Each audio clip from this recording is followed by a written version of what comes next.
Yes, Coach Gates will start with an opening statement before we move on to questions for him and Shawnee's.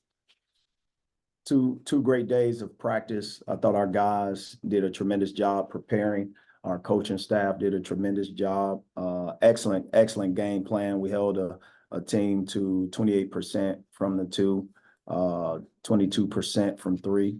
I thought our guys executed everything. There are some plays that I wish we could get back and somehow make those open shots that we were right there able to take. But they didn't fall for us. Some of them was in and out, but definitely proud of our guys. All right, questions for Coach Gates and Shawnee's?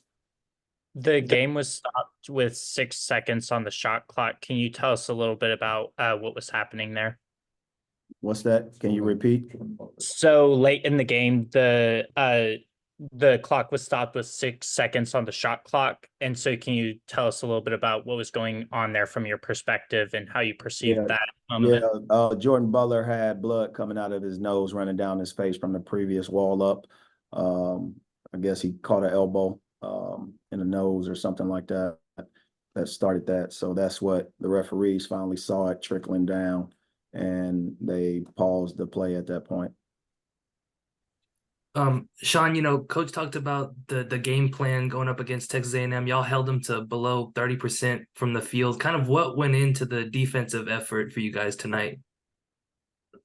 Just emphasizing the standard that we went out to set this week in practice, and we just executed it for 3 days, 2 or 3 days, and we showed it on the floor tonight. And we just got to keep taking the right steps and improving each and every day.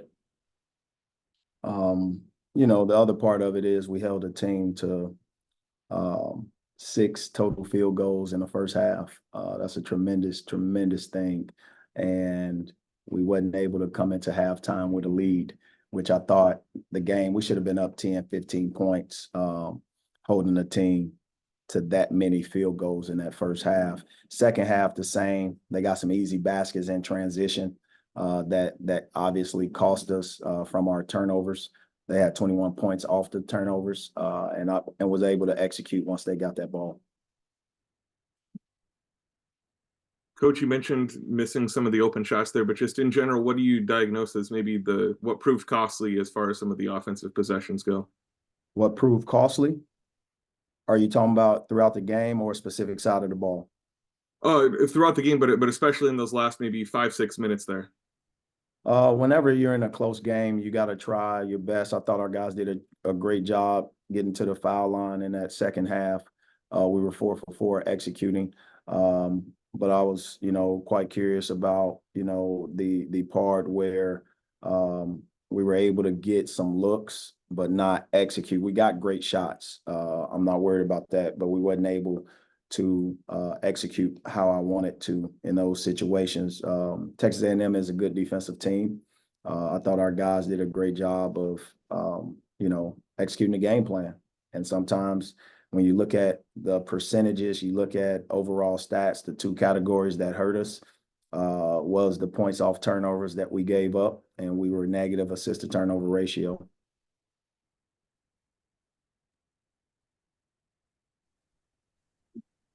Sean, you guys started 6 for 9, and then I think went 11 minutes. You only had 2 points in the first half there. What was the issue there that the latter part of the first half?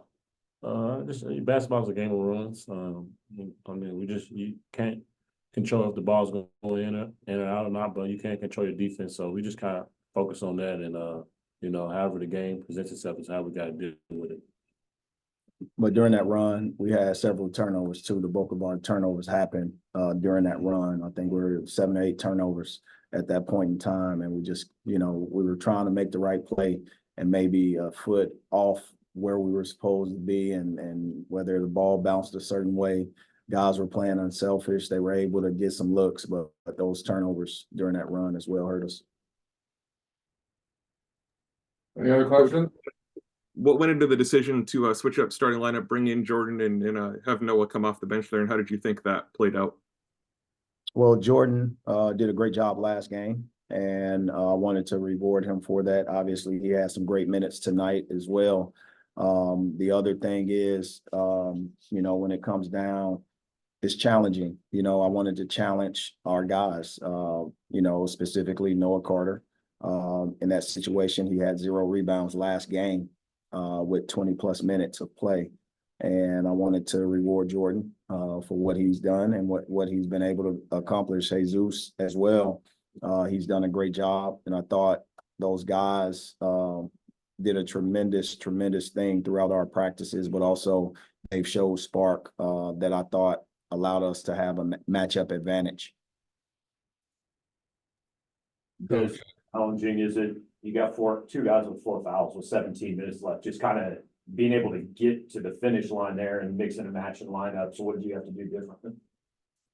Well, I just left the guys in. Like, for instance, I left Noah in the first half. I didn't sub out. Same with Jordan. I thought our guys did a good job playing without fouls. Tamar Bates, in that one situation, transition, he would have fouled out. But we ended up with 5 guys with 4 fouls specifically. And I got to watch the film to see what we could do better. Any other questions? Coach, dating back to your time at Florida State, you haven't dealt with too many losing streaks like this, even though you haven't had to deal with extended defeat too many times before. In a position of leadership, how do you sort of deal with this sort of relatively unprecedented streak of defeat? Well, you look at the bright moments. I don't look at it as defeats. I look at it as lessons.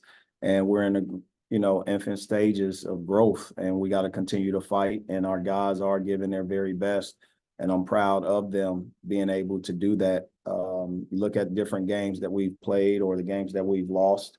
We were right there. It could have gone either way, and we just got to keep moving forward. And as a leader, I'm not gonna stop coaching. I'm gonna continue to be right there with the guys, continue to coach, continue to bring our personality where it needs to be. And that's what we're doing, making sure we're staying cohesive. That is important, throughout it all. All right, one last question. All right, good, thank you.